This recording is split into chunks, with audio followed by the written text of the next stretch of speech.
My name is David Gandy. My profession is expanding. Male model. I write, I produce, I do many things. So, but modelling is my bread and butter.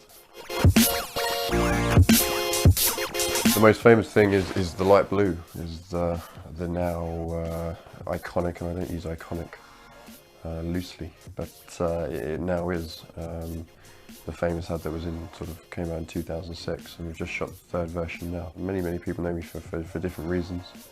For many covers, I mean, we shot 23 covers of magazines last year. But you know, I've worked with many other brands, so I think a lot of people will know me for different reasons. Third year of university, my housemate of mine sent in, without me knowing, some pictures into a competition, and I won the competition. Came out of university, I didn't know what I was going to do at the time. Thought it might be fun for 6 months. And initially went well, didn't initially go brilliantly. It was very, you know, I was chucked into the commercial side because at the time it was all about androgynous, all about the skinny guy, the Dior guy. We've changed that slowly with the light blue ad and with the help of Dolce & Gabbana and Mario Testino, and then the fashion industry have followed. It was 5 years of, I always say, observing the industry and you know, the best male models of the time as well, and seeing what worked, and seeing where the gaps were, and where really I think we could take it.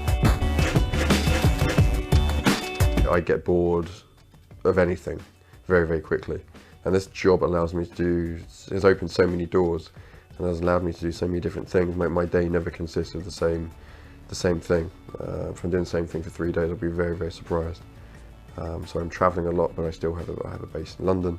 And then when I'm here, I'm then writing, or I'm working on the company. There's always an element of difference in there, and that's what I like. That's what I love about it.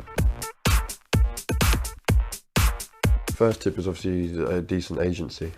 An agency, you know, is achieved literally by just going to talk to the agencies. If they're interested and you're a good-looking guy and they think you make it, you'll get a lot of interest.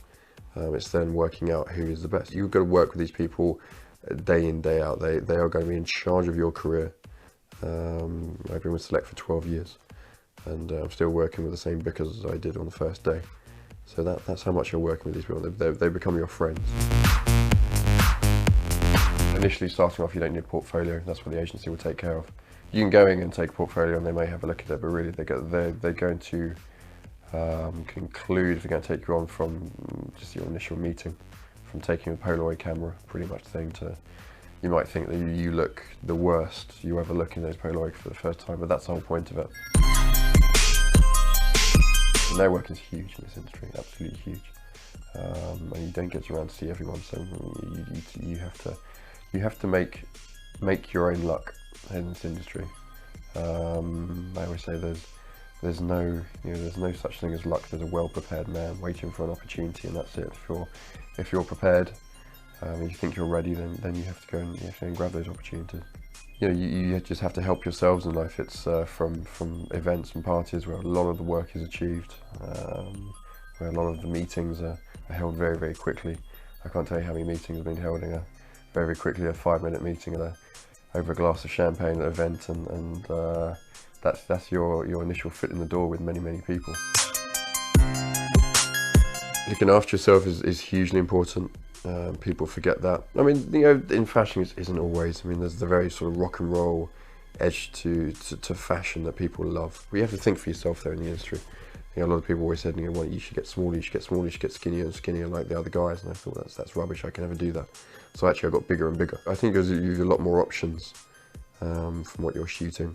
From then you can do underwear and swimwear, and you look great in a suit, and it gives you that extra element maybe of someone. You've got to differentiate yourself from the thousands of models over there. What makes you different?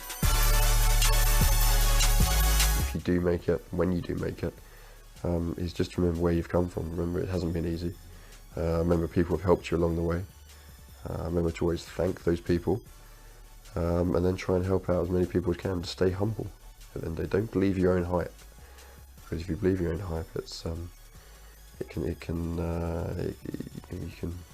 quickly fall from that height very, very quickly.